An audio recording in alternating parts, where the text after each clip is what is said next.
नमस्कार दोस्तों, आप सभी का अपने YouTube channel success with Mukesh में स्वागत है।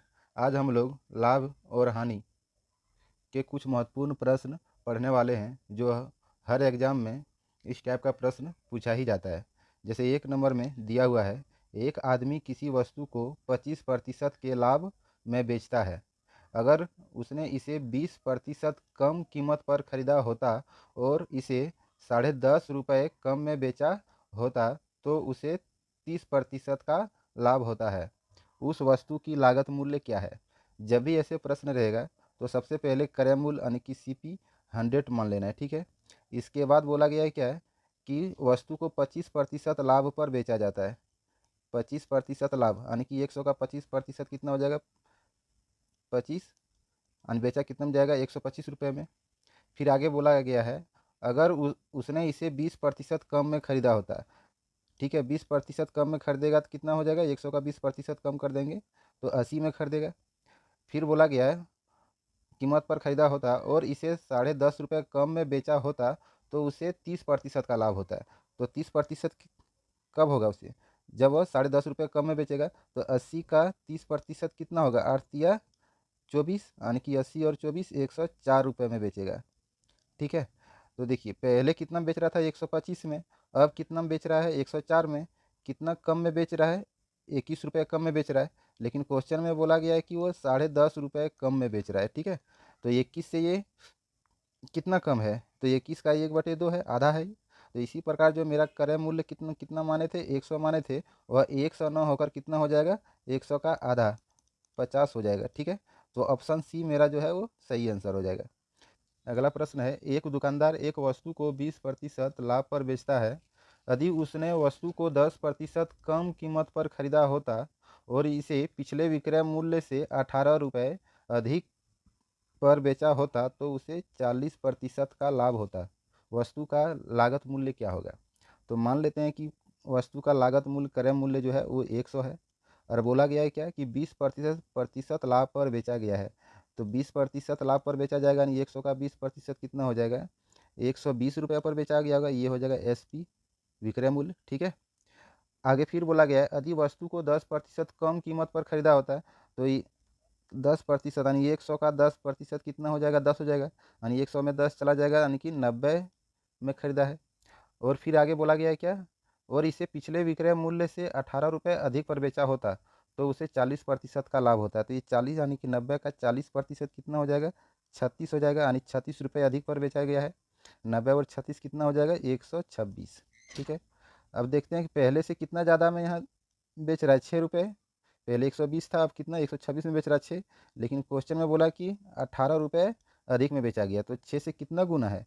6 से ये 3 गुना है। इसी तरह से जो मेरा क्रय मूल्य जो है 100 न होकर कितना हो जाएगा? ये भी 3 गुना हो जाएगा, यानी कि 300 रुपये हो जाएगा। ऑप्शन सी आपका सही आंसर हो जाएगा।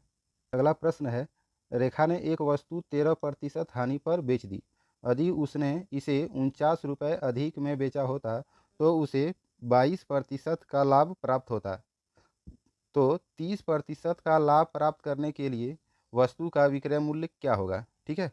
तो मान लेते हैं वस्तु का क्रय मूल्य यानी कि कॉस्ट प्राइस 100 रुपये है और बेचा कितना गया है? 13% हानि पर बेचा गया है, यानी कि 100 का 13% 13 हो जाएगा, यानी 13 रुपये कम में बेचा गया है। कहने का मतलब 87 रुपये में बेचा गया है। और फिर आगे बोला गया है कि यदि उसने इसे 49 रुपये अधिक में बेचता तो 22% का लाभ होता है। तो निकाल लेते हैं कि अगर 100 का 22% कितना होगा?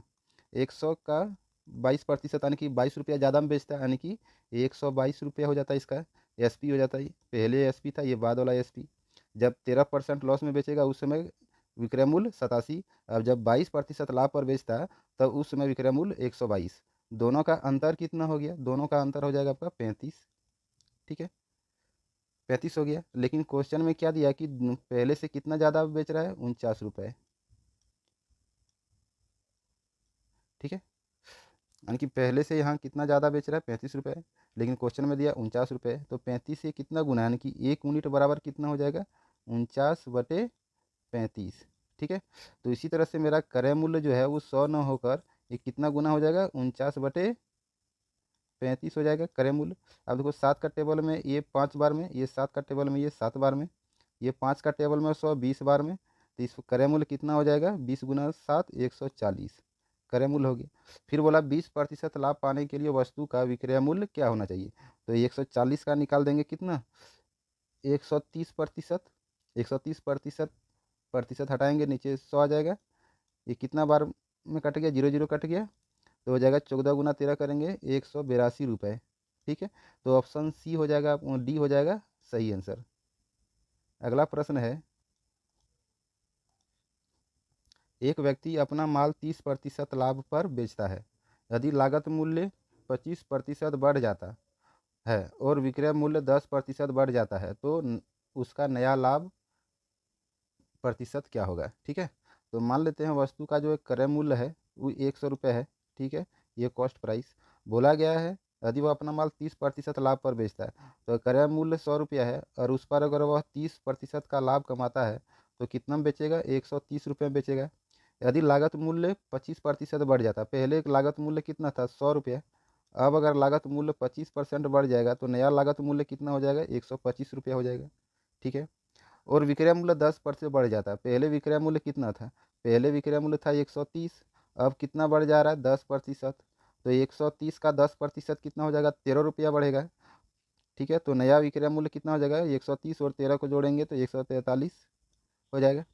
अब देखिए जो नया लाभ कितना होगा, अगर विक्रय मूल्य 25% बढ़ने के बाद 125 हो गया तो 125 पर कितना लाभ हो रहा है, 125 से कितना ज़्यादा है, तो यहाँ पर हम लोग देख रहे हैं कि प्लस 18 बढ़ रहा है, 18 रुपया बढ़ रहा है, तो नया लाभ कितना हो जाएगा, तो 18 का लाभ हो रहा है, किस पर हो रहा है, 125 पर। ठीक है, परसेंटेज में बदलने के लिए 100 से मल्टीप्लाई, 25 का टेबल में ये 4 बार में, 25 का टेबल में ये 5 बार में, 18 चौक 72 बटे 5, इसको डिवाइड करेंगे कितना बार में कटेगा, 5 एका 5, बचेगा 2, 5 चौक 20, फिर बचेगा 2 जीरो यानी 4। ठीक है, 0.4 यानी 14.4 हो जाएगा ऑप्शन आपका, ये सी सही हो जाएगा। अगला प्रश्न है, चलिए इस प्रश्न का जवाब आप लोग कमेंट में दीजिएगा। ठीक है, इसका आंसर क्या होगा। वीडियो अच्छा लगा होगा तो लाइक करें।